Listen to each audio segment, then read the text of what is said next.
Welcome back to Get Fit Guy. I'm Kevin Dunn. Recently, the weather here in the United Kingdom has been pretty wet and thundery.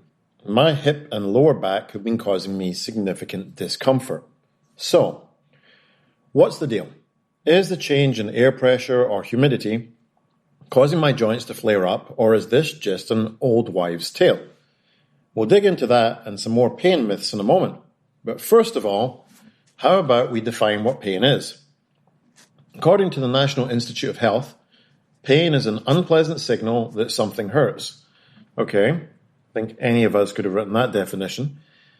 It's a complex experience that differs greatly from person to person, even between those with similar injuries or illnesses. It can be mild and almost unnoticeable, or it can be explosive. Typically, it comes in one of two forms. We have acute pain, which usually comes on suddenly and is related to a specific injury. It's a protective response to damage and also usually time limited. If not, it ends up becoming the second pain type, which is chronic pain. This is persisting pain and involves environmental and psychological factors more than it does biological protective ones. Pain occurs when nociceptors, which are specialized sensory cells, send an electrical impulse or signal to the brain. This is usually in response to a stimulus, such as heat in the case of being burned, or localized tissue damage in the case of an injury. Pain also has an overlap with emotions, such as fear, anxiety, and anger, which can amplify pain experience. There are also a bunch of chemicals called neurotransmitters that have a role to play in your pain experience. Glutamate, for example, heightens sensitization and makes pain last longer. There's ongoing research into how to block glutamate receptors in order to kill pain.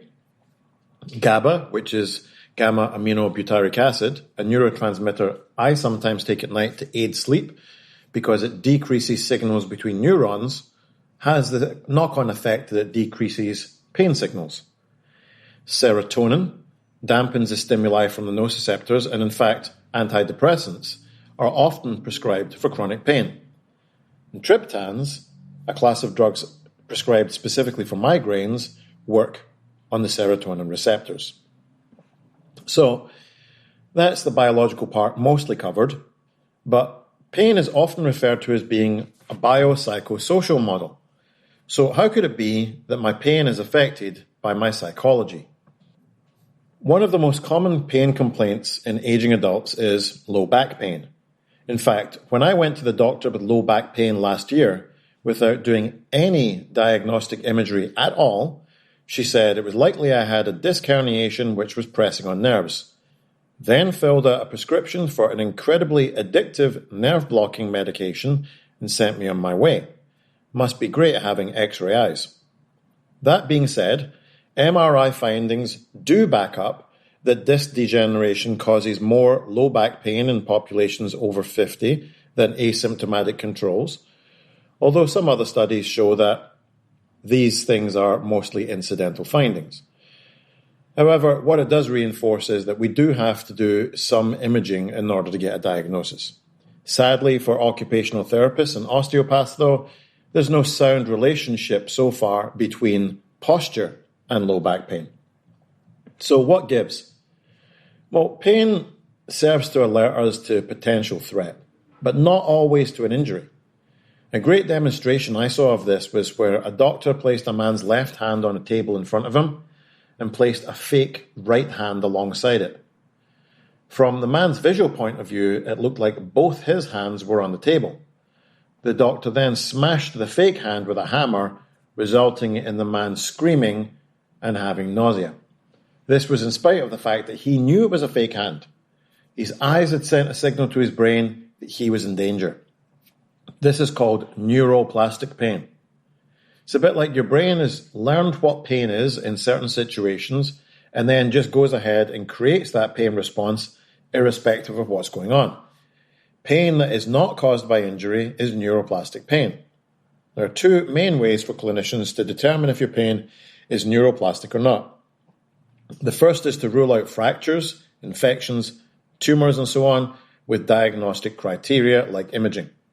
The second is to look at hallmarks of neuroplasticity. Those are that you have pain without being injured, you have pain that originated during and gets worse during stress, pain that is inconsistent, such as your back hurts when you're standing still, but it doesn't hurt when you go for a run, pain which moves around your body, and a history of a wide range of pain complaints whilst having tendencies towards anxiety, hypervigilance, and being a perfectionist. Now, one or two of these things doesn't just indicate that your pain is neuroplastic, but the more criteria you meet, the more likely that it could be.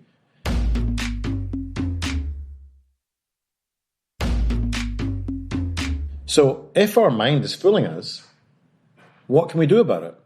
Well, just like thoughts and actions trained the brain that these signals were dangerous and not safe, you can train it of the opposite.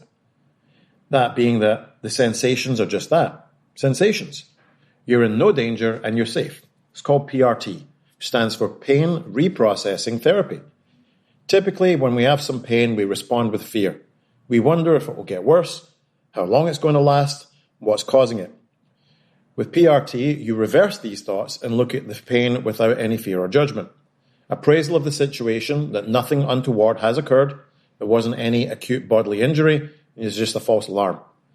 The goal is not to say that the pain doesn't exist, because it does on a spectrum, but instead the goal is to start to view pain as a signal and appraise the situation as non-dangerous, because the biggest driver of neuroplastic pain is fear. It's critically important to use PRT during feared activities. For example, if you happen to hurt your back at some point when you were deadlifting, you may have learned to associate deadlifting with pain. This fear results in the onset of activity-related pain, which brings me also to the idea that weather might cause pain. In studies done on exactly this, there was no correlation found. Of course, if we grew up hearing about these things from older family members, it's quite likely that we've experienced a learned outcome. We expect there to be pain when the rain is coming. Another one of the biggest myths around pain and its management is that rest is good for pain. Whilst your doctor may prescribe short rest after an acute injury, we shouldn't be thinking the same about a chronic pain experience. If, in response to ongoing pain sensations, we cease to move, we'll find that things just get worse. The saying is that motion is lotion, and certainly improving or even just maintaining mobility, range of motion, and strength will most definitely help, not just with the retraining of the brain that your positions are safe, but with mitigating other negative health outcomes. I see so many older people, for example, at the gym on that hand bike thing because they've had a fear response that impact is bad in older populations, when we know that from a bone density perspective that this simply isn't true. What do you think happens when you stop using the joints of your lower body? When you cease to work your hips, knees, and ankles through their natural ranges? Of course, you're going to have some pain and discomfort when you do use them again, so get off the hand bike. My own experiences with the doctor showed me that psychological treatments are not widely used for pain, and that non-diagnosed prescription filling was actually the go-to. So I would urge listeners who experience chronic pain issues to look into neuroplasticity and pain reprocessing therapy before reaching for the opioids, because we know that pain is a much more complex experience than being purely biological. If you have a training question, are looking for individual training program design, or just want to say hi, head over to the Get Fit Guy Facebook page or send me an email at getfitguy@quickanddirtytips.com. Get Fit Guy is a Quick and Dirty Tips podcast, thanks to the team at Quick and Dirty Tips, Adam Cecil, Morgan Christensen, Holly Hutchings, and Davina Tomlin. I'm your host, Kevin Dunn. If you have a question for me, leave me a voicemail at 510-353-3104 or send me an email at getfitguy@quickanddirtytips.com. For more information about the show, visit quickanddirtytips.com or check out the show notes in your podcast app.